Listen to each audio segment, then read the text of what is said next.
Vocês souberam disso, mas o Elon Musk é a primeira pessoa no mundo a ter uma perda, entre aspas, de mais de 200 bilhões, B de bola, bilhões de dólares. Ele é o primeiro ser humano no planeta a sofrer uma desvalorização em seus negócios da ordem de 200 bilhões de dólares. A fortuna dele foi redimensionada para valores atuais em 133 bilhões de dólares. Ficou mais pobre. Essa notícia saiu na Bloomberg, né? Então, ele viu uma desvalorização nos seus ativos da ordem de um pouco mais de 200 bilhões de dólares.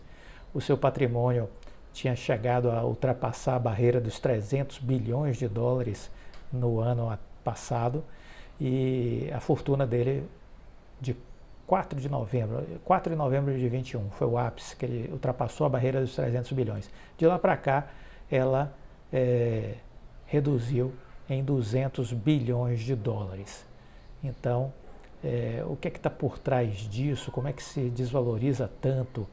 Olha, tem uma série de coisas aí, tem o imbróglio do Twitter, definitivamente até aqui ele está tendo problemas de todos os tipos no Twitter, desde o ponto de vista de comunicação, de gestão e também financeiro, né? Tem tido problemas e isso está gerando desvalorização, né?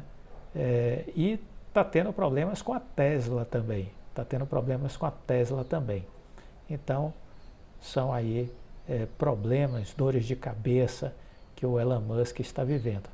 Mas acredito que ele deva estar dormindo bem com esse valor aí de 133 bilhões de dólares. Acredito que ele não está perdendo o sono. Acredito que ele deve continuar dormindo tranquilo, provavelmente, né? Você, se tivesse visto o seu patrimônio desvalorizar em mais de 200 bilhões de dólares, mas ainda detivesse 133 bilhões, estaria como? Preocupado? Sem dormir? Ou tranquilo? Como você estaria? Olha, as empresas aéreas se encontraram recentemente com o governador de São Paulo e negociaram lá uma redução de tributos sobre o querosene de aviação. Então, São Paulo saiu na frente com a redução dos tributos voltados aí para o combustível de aviação. Parabéns ao governador Tarcísio de Freitas, ex-ministro, né, de infraestrutura e atual governador de São Paulo. Parabéns pela iniciativa. O principal componente de custo das empresas aéreas é exatamente a carga tributária sobre o combustível de aviação. O ministro Fernando Haddad também abriu negociação para conversar com as empresas. Fala-se que as empresas gostariam de ver uma redução razoável no querosene, porque isso pode representar um ganho para os passageiros, mediante a redução dos preços de passagem. As empresas aéreas, o combustível foi subindo e eles repassaram integralmente todos os custos, e não poderia ser diferente. Muitas empresas quebraram durante a pandemia porque os aviões ficaram nos pátios sem poder trabalhar, né? Então, eles já sofreram bastante no período da pandemia e agora todos os custos eles repassam para o cliente. É natural que seja assim, né? Não são empresas estatais e não são empresas de filantropia. Eles até fazem ações de responsabilidade social, mas eles não podem assumir prejuízos. Quem pode ajudar? O governo. Os governos de estado e o governo federal. São esses entes que podem mudar a realidade, porque tem poder para tal, reduzindo a carga tributária. Então, os diretores da Azul, da Gol, da Latam, no dia 20, tiveram com o ministro da Fazenda, Fernando Haddad, para iniciar um diálogo com o governo, visando reduzir os encargos sobre a querosene de aviação, que representa cerca de 40% do valor dos bilhetes aéreos. 40% dos bilhetes aéreos está relacionado ao combustível.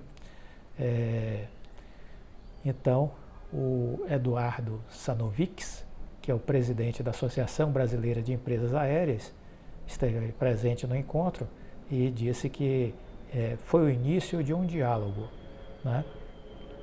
O governador de São Paulo foi mais rápido e saiu das palavras para as atitudes e já fez um corte de imposto em São Paulo. Esperemos que o ministro Haddad também adquira algum tipo de agilidade. Aprenda com o governador Tarcísio de Freitas, né? Um banqueiro do banco, o dono do banco Daicoval, Carlito Dayan, ele disse que sente o gosto amargo do problema das Americanas. Ele é o dono do banco Daicoval, está entre os credores das Americanas e ele disse que foi vítima do que houve na empresa. Segundo ele, o que houve foi uma fraude e que o banco foi vítima desta fraude. Dayan se manifestou no LinkedIn, que tem sido uma ferramenta para uso aí corporativo e alguns credores têm utilizado este ambiente para externar as suas insatisfações. Ele colocou: sim, o Daicoval também foi vítima da fraude das Americanas, o valor é importante, ninguém gosta que coloque a mão no seu bolso, fica uma sensação muito ruim, escreveu o banqueiro.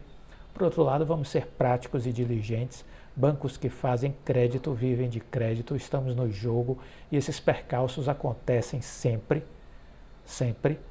Este deu mais publicidade devido à empresa ser de varejo e tão conhecida e respeitada, mas o jogo é esse, inadimplência, engole, segue em frente. Mesmo assim, o Daicoval vai mostrar um resultado, mesmo assim o Daicoval vai mostrar um resultado recorde, uma rentabilidade acima de 25%. Sejamos claros, se não fosse este evento das Americanas, o resultado seria ainda melhor. E sim, claro, fica um gosto amargo na boca. O resto é novela de sites e jornais que estão envolvidos e buscam explorar notícias e sensacionalismo. É isso. Há de se lutar pelos seus direitos, há de se lutar aqueles que se sentem prejudicados, buscar as vias jurídicas para se defender. Ele traz aí a questão da inadimplência como um problema que não é só este vivido das Americanas, né? A inadimplência é um problema aí do Brasil. E é preciso também os bancos pensar um pouco o que poderiam fazer. Isso é algo que me deixa profundamente insatisfeito já há muito tempo. Os juros cobrados pelos bancos são criminosos no Brasil. Os juros cobrados pelos bancos são criminosos no Brasil. Quem tem uma dívida com o banco, essa dívida em pouco tempo se torna uma bola de neve. Portanto, evite dever no cartão de crédito, evite dever no cheque especial, evite dever em qualquer linha de crédito com bancos, porque os juros são extorsivos, os juros são abusivos, os juros são criminosos. Espero que algum dia isso mude, porque quando a gente olha a realidade dos juros nos Estados Unidos, a gente entende os juros nos bancos na Europa, a gente entende o quanto é grave essa situação dos juros dos bancos no Brasil. Não é pouco grave não, é muito grave. É uma distorção aberrante, gigantesca. Isso precisa ser equacionado. Isso precisa ser melhor encaminhado. Óbvio que é preciso muita conversa, não vai ser na base da canetada que vai se resolver isso. Mas é preciso diálogo. Diálogo, diálogo, diálogo, e o governo federal precisa mediar essa conversa. Porque os juros no Brasil, não é possível que alguém diga que são razoáveis. São absurdamente criminosos. É o meu ponto de vista e acho difícil que alguém diga o contrário, em sã consciência.